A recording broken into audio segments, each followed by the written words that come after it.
নমস্কাৰ ছাত্ৰ ছাত্ৰীসকল আজি তোমালোকৰ বাবে লৈ আহিছোঁ এটা অৰুণাচল প্ৰদেশত প্ৰচলিত সাধু আৰু এই সাধুটোৰ নাম হৈছে মানুহৰ মাজলৈ কাপোৰ কেনেকৈ আহিল। এইটো চতুৰ্থমান শ্ৰেণীৰ অংকুৰণ কিতাপখনৰ দ্বিতীয় পাঠ। গতিকে আমি আহাচোন এতিয়া সাধুটো আৰম্ভ কৰোঁ। অৰুণাচল প্ৰদেশত কামলাং নামেৰে এখন নৈ আছে। কোৱানচা নামৰ ডেকা এজন প্ৰায় তালৈ মাছ মাৰিবলৈ যায়। কোৱানচা হৈছে ঘাট মাউৰা, তেওঁৰ মা দেউতাক নাই।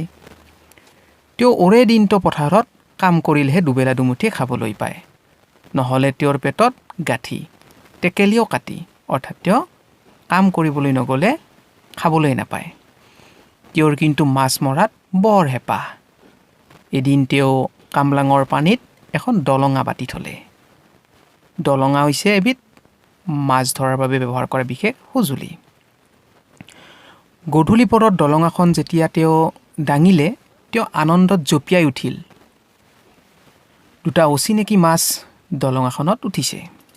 তাৰে এটা সৰু, আনটো ডাঙৰ। ডাঙৰ মাছটো দেখি তেওঁৰ চকু থৰ হ'ল। তেওঁ আচৰিত হৈ গ'ল আৰু তেওঁ ঘৰলৈ নি ডাঙৰ মাছটো এটা লাওৰ খোলাত জীয়াই থ'লে আৰু সৰু মাছটো খালে। পাছদিনাখন গধূলি কামৰ পৰা যেতিয়া তেওঁ উভতি আহিল, তেওঁ ঘৰটো কাপোৰেৰে ভৰি থকা দেখিলে। এদম কাপোৰ। কোনে বাৰু আনি থ'লে কাপোৰৰ দমটো?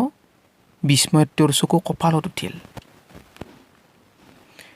এনেকৈ নিতৌ ৰাতিপুৱা মাছটোক আহাৰ খুৱাই কোৱানচা কামলৈ যায় আৰু ঘূৰি আহি প্ৰতিদিনে তেওঁ বাৰে বৰণীয়া কাপোৰেৰে ঘৰটো ভৰি থকা দেখা পায়।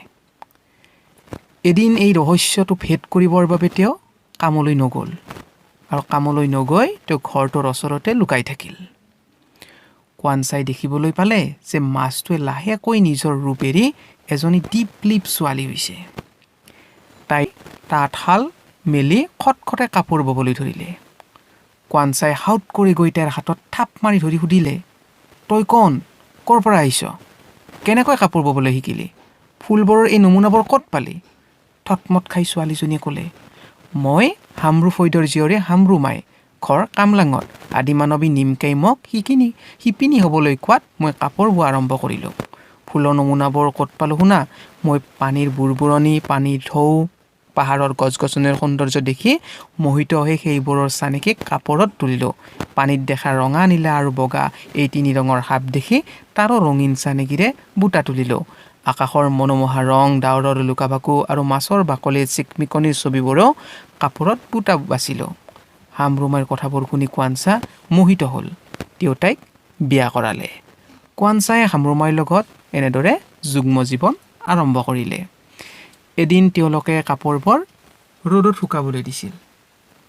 যেতিয়া ৰ'দত শুকাবলৈ দিলে, হঠাতে এজাক ধুমুহা আহিল আৰু ধুমুহাজাকে তেওঁলোকৰ সকলোবোৰ কাপোৰ উৰুৱাই নি পৃথিৱীৰ চুকে কোণে সিঁচৰিত কৰি পেলাই দিলে। আৰু যিবোৰ ঠাইত কাপোৰবোৰ পৰিল, সেই ঠাইৰ মানুহবোৰে তেতিয়াৰ পৰা কাপোৰ বব জনা হ'ল। হামৰুমায়ে কথাটো গম পাই ক'লে যে পৃথিৱীৰ উপকাৰ হ'ল, আদিমানৱী নিমকেৰ মনোবাঞ্ছাও পূৰ্ণ হ'ল। তোমালোকে সাধুটি কিতাপৰ পৰা পঢ়িব চেষ্টা কৰিবা আৰু তাৰপিছত যিখিনি পাঠভিত্তিক প্ৰশ্ন আছে সেইখিনি আমি পৰৱৰ্তী ভিডিঅ'ত আমাৰ আলোচনা কৰিম। গতিকে পিছৰ ভিডিঅ'বোৰ চাই থাকিবৰ বাবে আমাৰ চেনেলটো ছাবস্ক্ৰাইব কৰি দিবা। আজিলৈ আমি ভিডিঅ'টো ইয়াতে সামৰিছোঁ। আগলৈ আকৌ লগ পাম। ধন্যবাদ।